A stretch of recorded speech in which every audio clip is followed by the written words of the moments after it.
Friends, मैं आपका FB education life channel पर हार्दिक स्वागत करती हूँ। देखिए, आज हम पढ़ेंगे राजस्थान के प्रमुख संत जो विभिन्न एग्जाम होते हैं, चाहे कोई भी एग्जाम हो, L1 रीट का हो या फिर फर्स्ट ग्रेड का हो या फिर LDC का हो या SI का हो, कोई भी एग्जाम हो उसमें ये कॉमन टॉपिक है जो सभी में आता है। तो आज हम पढ़ेंगे राजस्थान के प्रमुख संत। देखिए, हम ये सोचते हैं कि संत कई सारे में कंफ्यूज हो जाता है कि कौन सा संत कहाँ पर है, तो इन्हें कैसे याद करें। तो विभिन्न एग्जामों में जो क्वेश्चन आए हुए हैं ना, उन्हीं के आधार पर मैंने इन शॉर्ट नोट्स को तैयार किया है। तो आइए आज पढ़ते हैं राजस्थान के प्रमुख संत। राजस्थान के प्रमुख संत में आज हम सबसे पहले पढ़ेंगे सगुण भक्ति धारा के संत। अब देखिए, सगुण भक्ति धारा के संत में जो फर्स्ट संत है वो है संत मावजी। अब संत मावजी का जन्म कहाँ हुआ था? इनका जन्म हुआ था साबला गांव डूंगरपुर में हुआ था। अब इन्होंने किस संप्रदाय की स्थापना की थी? इन्होंने की थी निष्कलंक संप्रदाय की स्थापना की थी। अब निष्कलंक का अर्थ क्या होता है? पाप रहित। अब इनकी पीठ कहाँ पर है? ये कई बार पूछा जा चुका है कि इनकी पीठ कहाँ पर है। तो इनकी पीठ है साबला गांव डूंगरपुर में इनकी पीठ है। अब इस इन्होंने बेणेश्वर धाम की स्थापना की थी, तो उसके संस्थापक कहलाए। आंदोलन, इन्होंने कौन सा आंदोलन चलाया? इन्होंने आंदोलन चलाया था लसोड़िया आंदोलन। अब इनके उपनाम कई बार पूछे जा चुके हैं कि इनके उपनाम क्या है। तो इनका उपनाम है विष्णु का 10वां अवतार। कौन सा अवतार? 10वां अवतार। अब इन्हें कल्कि अवतार भी इन्हीं को कहा जाता है, संत मावजी को। ये कई बार एग्जाम में पूछा जा चुका है। अब ये कृष्ण लीलाओं की रचना इन्होंने किस बोली में की थी? तो इन्होंने की थी बागड़ी बोली में। किस बोली में की थी? बागड़ी बोली में की थी। अब इनके ग्रंथ चोपड़ा कहलाते हैं। ये कई बार एग्जाम में पूछा जा चुका है कि संत मावजी के ग्रंथ क्या कहलाते हैं। तो संत मावजी के ग्रंथ चोपड़ा कहलाते हैं। अब इन जो चोपड़ा है, ये क्या है? 5 ग्रंथों का समूह है, इसे ध्यान रखिएगा। अब तपस्या इन्होंने कहाँ की थी? इन्होंने तपस्या की थी सोममाही व जाखम के संगम पर की थी, गुफा में की थी। सोममाही व जाखम के संगम पर गुफा में की थी। अब ज्ञान प्राप्ति, इन्हें ज्ञान प्राप्ति कब हुई थी? इन्हें ज्ञान प्राप्ति हुई थी माघ शुक्ल एकादशी को 1727 में। कब हुई थी? 1727 में माघ शुक्ल एकादशी को हुई थी। अब जो नेक्स्ट संत है अपने, वो है संत मीरा जी। जो संत मावजी ये अपने कंप्लीट हो चुके हैं। अब नेक्स्ट संत है संत मीराबाई। संत मीराबाई का जन्म कहाँ हुआ था? कुड़की गांव पाली में हुआ था। कहाँ हुआ था? कुड़की गांव पाली में हुआ था। कब हुआ था? 1498 में। कब हुआ था? 1498 में हुआ था। कहाँ हुआ था? कुड़की गांव पाली में हुआ था। अब इनके पिता कौन थे? कई बार पूछा जाता है, तो आप इन्हें ध्यान से पढ़िएगा। तो इनके पिता थे रतन सिंह राठौड़। कौन से राठौड़?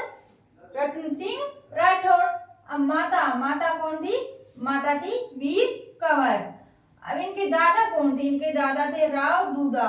राव दूधा ने ही इनका लालन पालन किया था। अब इनके बचपन का नाम क्या था? कई बार पूछा जा चुका है कि मीराबाई के बचपन का नाम क्या था, तो आप इसे ध्यान रखिएगा। ये इनका बचपन का नाम है पेमल। अब इन्होंने जो संप्रदाय, वो कौन सा संप्रदाय चलाया था? तो इन्होंने संप्रदाय चलाया था दासी संप्रदाय। ऐसे दासी संप्रदाय भी कहा जाता है। अब इन्हें जो मीरा जी है, इनको कहा जाता है राजस्थान की राधा। कौन सी कहाँ की राधा? राजस्थान की राधा। अब इनका विवाह किनसे हुआ था? इनका विवाह हुआ था भोजराज से हुआ था। कब हुआ था? 1516 में। कब हुआ था? 1516 में भोजराज से इनका विवाह हुआ था। अब इनके गुरु कौन थे? ये भी कई बार पूछा जा चुका है कि इनके गुरु कौन थे मीरा जी के। तो इनके गुरु थे संत रैदास। कौन थे? संत रैदास।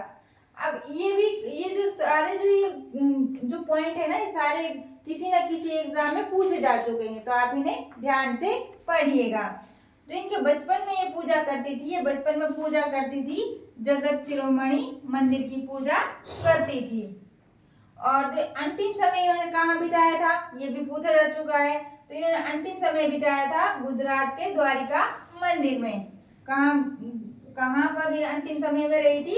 गुजरात के द्वारिका मंदिर में रही थी और वहीं पर ही कृष्ण जी की मूर्ति में समा गई थी, ऐसा कहा जाता है। अब इन्होंने ग्रंथ, अब इनके ग्रंथ कौन कौन से हैं ये भी हमें ध्यान रखना है कि कई बार ये पूछ ले जाता है कि जो मीराबाई जी के ग्रंथ हैं ऑप्शन में दे जाते हैं या फिर नहीं है, तो ये हमें याद होने चाहिए।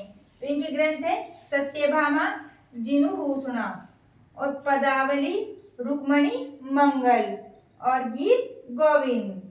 अब जो ये है ना, ये जो है नरसिंह जीरो मायरा, ये ग्रंथ लिखा तो जो है मीराबाई के निर्देशन में ही गया था, लेकिन जो ये लिखा था वो लिखा था रत्ना खाती ने।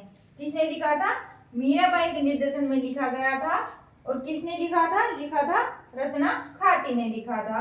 नरसिंह जीरो मायरा ग्रंथ, ये हो गए अपने संत मीराबाई। अब जो नेक्स्ट संत है वो है संत कवि दुर्लभदास। जो ये संत है ना, ये एनसीईआरटी की बुक में दिए गए हैं, तो इनसे क्वेश्चन बन जाते हैं। तब हम ये सोचते हैं पेपर तो बाहर से ही आया है, लेकिन बाहर से नहीं आता, वो एनसीईआरटी की बुक में से ही आता है। तो आप इन्हें ध्यान से पढ़िएगा, ये आपके लिए मोस्ट इम्पोर्टेंट है। चाहे आप आने वाला कोई भी एग्जाम दे, सभी में आपके लिए बेहद उपयोगी सिद्ध होंगे। तो देखिए ये है संत कवि दुर्लभदास। संत कवि दुर्लभदास का जन्म कहाँ हुआ था? डूंगरपुर में हुआ था। कहाँ हुआ था? डूंगरपुर में हुआ था। अब इनके उपनाम, अब उपनाम कई बार पूछ लिए जाते हैं, ये हमें वो याद होना चाहिए। तो इनको उपनाम है राजस्थान का नरसिंह। कहाँ का नरसिंह? राजस्थान का नरसिंह इन्हें कहा जाता है। अभी गौरीबाई, गौरीबाई का जन्म कहाँ हुआ था? गौरीबाई का जन्म हुआ था डूंगरपुर में हुआ था।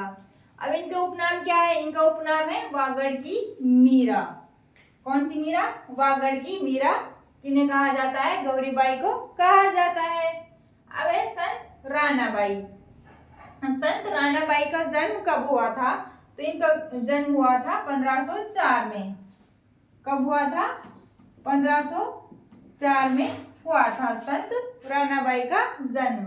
अब इनके पिता का नाम क्या था? इनके पिता का नाम था राम गोपाल। और माता का नाम क्या था? माता का नाम था गंगाबाई। अब ये राणाबाई जी हैं जो किस जाति की है? जाट। किस जाति की? जाट। अब इनके गुरु कई बार पूछे जा चुके हैं राणाबाई के। तो इनके गुरु का नाम था चतुरदास महाराज। कौन से महाराज? चतुरदास महाराज। अब इनके उपनाम क्या है? अब इसका उपनाम है राणाबाई जी का राजस्थान की दूसरी मीरा। आप इसमें कंफ्यूज ना होइएगा। देखिए जो गौरीबाई इन्हें कहा जाता है वागड़ की मीरा, और जो राणाबाई है इन्हें कहा जाता है राजस्थान की दूसरी मीरा। अब इनका मेला कब लगता है? तो इनका मेला लगता है भाद्रपद शुक्ल त्रयोदशी को। कब लगता है? भाद्रपद शुक्ल त्रयोदशी को लगता है। अब एक संत है अपनी कर्माबाई। अब कर्माबाई का जन्म कहाँ हुआ था? नागौर में हुआ था। इस तरह से अपने पूरे हो गए हैं आज के जो सगुण भक्ति धारा के संत पूरे हो गए हैं। नेक्स्ट जो क्लास होगी अपनी उसमें पढ़ेंगे निर्गुण भक्ति धारा के संत। चाहे कोई भी एग्जाम हो, आपके लिए जो सोर्स नोट्स मैंने तैयार किए हैं सभी के लिए सिद्ध हो उपयोगी सिद्ध होंगे। तो आप चैनल को सब्सक्राइब करें, लाइक करें और कमेंट कर जरूर बताइएगा आपको क्लास कैसी लगी। धन्यवाद।